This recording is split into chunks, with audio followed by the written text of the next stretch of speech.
posisyon natin, kini-question natin no, itong paghain ng mga reklamo sa Regional Trial Court sa halip na sa Ombudsman. At yan ang pagsuporta na binibigay natin din sa ating kapartido na si Secretary Laila. As I understand it, her lawyers are also preparing no, to question itong filing of charges before this Regional Trial Court. So, usaping legal ito at binibigyan natin ng suporta at si Senator Laila dito sa usaping proseso ng paglilitis at pagkikwestiyon nitong naging pasya ng Department of Justice. Sir, yung pag-question nyo, sir, balak nyong ipahiwatig kay Secretary Aguirre na kine-question nyo tong naging move niya? Through the courts, of course. Dapat. Through petitions, through the counsel of Senator De Lima. Tayo naman susuporta lang at binibigyan din natin siya ng... Of course, the other consideration, of course, is her safety, although wala pa naman tong warrants of arrest, no? So we'll take it one day at a time. In the meantime, we're questioning itong pag-file ng mga kaso.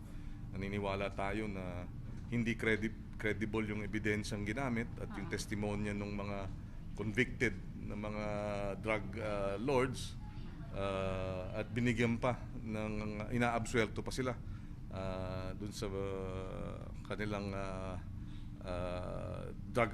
illegal drug activities. Kaya talagang questionable at nandiyan pa tayo sa ngayon. Sir, napag-usapan po ba sa caucus ng senators yung issue about Senator De Lima? Napag-usapan pero yun nga, everything is on hold and pending until kumilos yung korte. Ano yung magiging stand down ng Senate, sir, in case na dito iserve yung warrant of arrest? I think pareho pa rin yung posisyon na hindi dapat sa Senate premises out of respect for the institution. So, yun ang initial na pag-uusap. Anong gagawin, sir, kung sakali pong dito i-serve? Ay, tingnan lang na natin kung anong mangyayari nun. But I doubt it if they will do that. Pero sir, may napag-usapan ba yung Senate leadership kung may gagawin hakbang to make sure yung safety ni Senator De Lima in case na ma-detain na siya? So, wala pa naman yung warrant of arrest. So, hintayin muna natin. Napag-usapan yung ganun kasi Merong mga pag-uusap. Of course, her safety is a primary concern. In fact, the safety of anyone who is subjected to these court processes. Lalo na ngayon, nagkakasaksakan at patayan sa loob ng bilibid, pinapatay at sinasakal sa loob ng PNP, talagang the safety is really a serious concern. Sir, in-express ni Senator De Lima sa inyo yan, sir, na may worry siya sa safety niya po, just in case. Well, she already said that publicly, di ba? So, I think meron namang cause for concern din yun. Sir, yung pag-question niyo po dun sa ginawang pagsampa sa RTC, kahit pa paano ba will that stop the arrest or at least the issuance of arrest warrant? That's up to the courts. Sir, kanina may gasolina na umamin na DES leader, so there is necessity ba to reopen the investigation? Double that squad? Well, I think so. Dapat, alam mo, kung totoo ang sinasabi niya, talagang mabigat ito ng mga paratang sa pinakamataas na opisyal ng ating pamahalaan. So, hindi basta-basta ito dapat sinasantabi. We are all interested in the truth, kung ano ang katotohanan dito. So, tayo ay susuportahan natin ang paraan para mailabas ang katotohanan. Kung siya ay nagsasabi ng totoo o hindi, palagay ko pagkakataon na magkaroon ng pagpupulong ang komite tungkol dito. Sir, napag-usapan din yan sa caucus kanina, yung naging claim nila sa Hindi. So all about what yung kanina Lima's focus? Well, yung pagkain, yung, sir.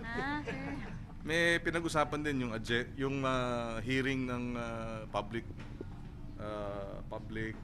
services, yung hearings din ng charter change, pinag-usapan din yun. Yung Constitutional Amendments Committee. Tapos yung hearing, yung free tuition bill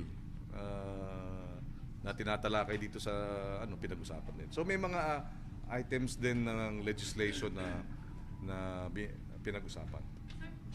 hindi nyo hihingin na i-under na lang na custody or cognizance ng Senate si Senator De Lima? Hintayin na muna natin kung lumabas na yung, kung lalabas ba o hindi. Kasi pati yung paglabas ng warrant, kine-question eh. So, kung hindi naman lumabas ang warrant at magkaroon ng legal issue dun sa jurisdiction ng RTC, baka naman hindi pa kailangan pag-usapan yung custody. Pero that has never been done.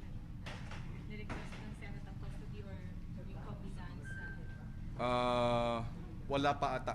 Wala pa. Oo. Not that I can remember. At least during my time in the last 15 years, wala pa. Muntinlupa Regional Trial Court Branch 204, ipinag-utos na ang pag-aresto kay Senadora Laila De Lima, dating Bureau of Corrections OIC Rafael Ragos at Ronnie Dayan. Ito hinggil sa kasong may kinalaman sa munoy illegal drug trade sa New Bilibid Prison. Ang detalye sa report ni Julius Disamburon. Nasa Senado Live, Julius!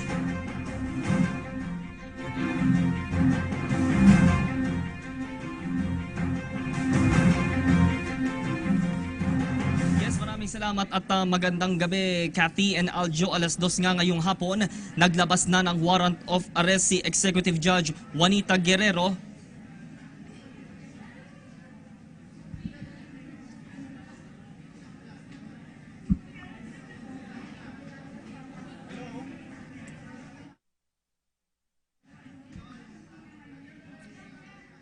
Yes, Cathy and Aljo, no, naglabas nga na ngayong 2:00 ng hapon itong si Executive Judge Juanito Guerrero ng Muntinlupa Regional Trial Court ng warrant of arrest branch 204 po ito laban kay dating Justice Secretary at ngayon Senadora Laila De Lima, NBI official Rafael Ragos at Ronnie Dayan. Ayon sa Muntinlupa City RTC, sapat ang probable cause para sa pagpapalabas ng warrant of arrest na ito. Dito sa mismong fifth floor ng Senado ay nakaabang at nakaantabay itong mga kagawad ng media, gayon din yung iba pang mga individual dito para nga dito nga sa paghahain ng warrant of arrest para nga kay Senadora De Lima. Kanina din ay naandito ang ilang mga taga-suporta ng Senadora. Ikinalungkot at ikinadisappoint naman ang kampo ng Senadora, partikular po ni Attorney Alex Padilla, ang pagpapalabas ng warrant of arrest sa Senadora. Ayon naman po kay Senate President Coco Pimentel, kahit nasa loob po ng piitan ang senadora ay maaari pa din niyang magawa o magampanan ang lahat ng kanyang tungkulin bilang isang senador. Ipinunto din ng Senate President na dapat i-observe sa pagsisilbi po ng warrant ang tamang pakikipag-ugnayan at respeto po sa magkabilang kampo. Ayon naman po kay Justice Secretary Vitaliano Aguirre II, hindi kailanman daw nagpakustodiya ito naman pong si Ronnie Dayan sa DOJ, kaya ikinukonsidera siya ngayong at large at wanted. Para naman po sa DOJ, ang kasalanan daw po talaga nitong ni Senadora De Lima ay ito pong pagkakasangkot niya sa illegal drug trade sa New Bilibid Prison o NPP. Hindi din daw naghain ang kampo ng Senadora ng counter affidavit. Ito po yung legal document na kinukonsidera ng korte para po sa probable cause. Para naman sa kalihim, maaari daw arestuhin nga ang Senadora dito po sa Senado, pero kailangan ng koordinasyon sa Senate Sergeant of Arms. Ilang tauhan din po ng Volunteers Against Crime and Corruption. Pag-alaman po natin, ang siya na pong nagtungo kanina sa Muntinlupa RTC Branch 204. Naghahanda na din daw po ang mga tauhan ng CIDG and CR para sa pagbibigay seguridad kay Senadora De Lima. Samantala, sa iba pang balita, nagkomento naman po si Secretary Aguirre sa lumabas na ulat kaugnay umano ng panunuhol ng isang dating senador at kongresista na pawang na sa Partido Liberal daw po. Ito yung 100 million na peso bribe sa ilang high-profile inmates para mabaliktad o maiba. Ito pong kanilang testimonya laban po sa senadora bago po itong itinakdang February 25 kung saan nga po may kaugnayan sa EDSA People Power Revolution at makahikayat po ng mga tao. Pakinggan po natin ang pahayag po ni Secretary Vitaliano Aguirre II. Tinawagan sila na hindi inmate. Sinabi doon sa tinawagan na yun na tatawag yung congressman. So tinawagan naman. At doon nga inarinig doon sa mga 8 inmates na naka-speakerphone kasi pumayag naman yung yung tumawag kung pwedeng speakerphone So, in-speakerphone siya. Yung Narinig nung lahat nung 8 inmates yung kanilang offer ng 100 million. Kada isa yun. Tinanggihan, buong Una. Ilan po dun sa mga inmates na tumistigo po laban kay Senadora De Lima ay sina Herbert Colanco, Engelbert Aseñas Doreno, Vicente C., Jojo Balicad at Peter Co. Antabayanan pa din po ninyo po dito sa PTV News ang pinakahuling detalye kaugnay po dito nga po sa pagsisilbi po ng warrant of arrest laban kay Senadora Laila De Lima.